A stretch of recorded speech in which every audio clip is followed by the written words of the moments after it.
ప్రియమైన దేవుని పిల్లలారా, ప్రభువైన యేసుక్రీస్తు వారి పేరట మీ అందరికీ వందనాలు. ప్రభువు పేరట మీ అందరికీ శుభములు, దీవెనలు కలుగునుగాక. ఈ ఉదయకాలం పరిశుద్ధ గ్రంథము నుండి దేవుని వాక్యాన్ని చదువుకుందాము. కొరింథీయులకు రాసిన 2వ పత్రిక 16వ అధ్యాయము 16 నుంచి 18 వచనాలు. నేను మిమ్మును చేర్చుకుందును. దేవుడు తన మాటలు మనందరి కొరకు దీవించునుగాక. ఆమెన్. ప్రియమైన దేవుని పిల్లలారా, విశ్వాసులు తమ పరిశుద్ధతను కాపాడుకోవాలని పౌలు భక్తుడు తెలియజేస్తున్నాడు. ప్రియా దేవుని బిడ్డ, చెడుతో సాంగత్యం మంచి వారిని చెరిపే ప్రమాదం ఉన్నది. కాబట్టి నిన్ను అపవిత్రపరిచే ప్రతి దానిని నీవు విడిచిపెట్టాలి. ఆయన మనల్ని చేర్చుకుంటాడని ఇష్టపడుతున్నాడు.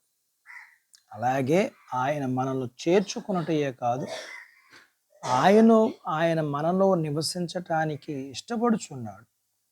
అలాగే ఆయనే మన దేవుడిగా ఉంటాను అని వాగ్దానం చేస్తున్నాడు.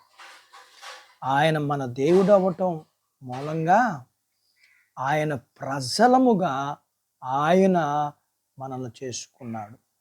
అలాగ చేయటం వలన ఆయన మనకి తండ్రిగాను మరియు ఆయనకి కుమారులుగాను కుమార్తెలుగాను ఉంటామని దేవుని వాక్యం సెలవిస్తూ ఉంది. అందుకని లేఖనం ఇలాగ సెలవిస్తుంది: దేవుని యొద్దకు రండి, ఆయన మీ యొద్దకు వచ్చిన లేఖనం సెలవిస్తుంది. ఎప్పుడైతే మనం ఆయన్ను చేర్చుకుంటే ఆయన మనల్ని చేర్చుకుంటాడు కదా. అప్పుడు ఆయన మన ప్రతి భారాల నుండి ఆయన మనల్ని విడిపిస్తాడు. అది ఏ భారమైనా సరే. ఎందుకంటే ఆయన తన పిలుపును ఇచ్చారు. ప్రయాసపడి భారం మోసుకున్న సమస్త జనులారా నా యొద్దకు రండి, నేను మీకు విశ్రాంతిని ఇస్తానని.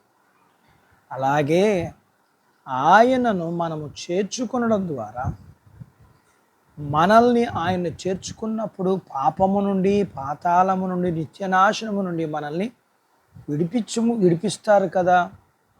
అలాగే ఆయన మనల్ని చేర్చుకున్నప్పుడు మన ప్రతి బాధ మరియు ప్రతి పాపము మరియు భారము నుండి మనము విమోచింపబడతాము. లేఖనము ఇలాగ సెలవిస్తుంది: యెహోవా మీద నీ భారం మోపము, ఆయనే నిన్ను ఆదుకొనును. దేవుడు మనల్ని చేర్చుకుని ఆదరించి ఆశీర్వదించినట్లుగా ఆయన మాటలకు విధేయులమై ఆయన ఇచ్చు ప్రతి ఆశీర్వాదమునకు పాత్రలు మౌదాం. అట్టి బాధ్యత దేవుడు మనకు దయచేయునుగాక. ఆమెన్. దేవుడు తన మాటలు మనందరి కొరకు దీవించునుగాక. ఆమెన్. ప్రార్థించుకుందాం. మమ్మల్ని మిక్కిలిగా ప్రేమించిన మా ప్రియా పరలోకపు తండ్రి, మీ పరిశుద్ధ నామమును బట్టి మీకు వందనాలు.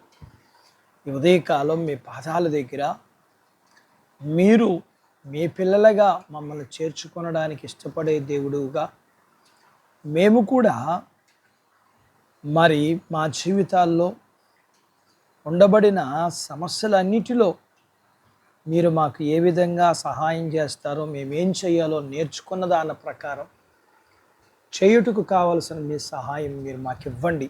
మీ పిల్లలను కలిగినంతటిని దీవించండి. చిన్న బిడ్డలను, యవనస్తులను, వృద్ధులను, స్త్రీ పురుషులను దీవించండి. వారి చదువుల్లో సహాయం చేయండి. వారి ఉద్యోగ ప్రయత్నాల్లో వారికి సహాయం చేయండి. వారి కలిగి ఉన్న వాటన్నిటిని మీరు దీవించండి. వివాహాలు కాని వారికి అవ్వడానికి, గర్భం లేని వారికి గర్భఫలం ఇవ్వండి. గర్భం కలిగిన వారికి సుఖమైన ప్రసూతి ఇవ్వండి. ప్రసూతి అయిన వారికి ఆరోగ్యం ఇవ్వండి.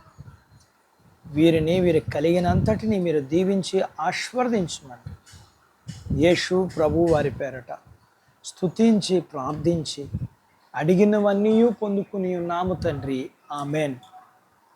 దేవుడు మిమ్మల్ని దీవించునుగాక. ఆమెన్.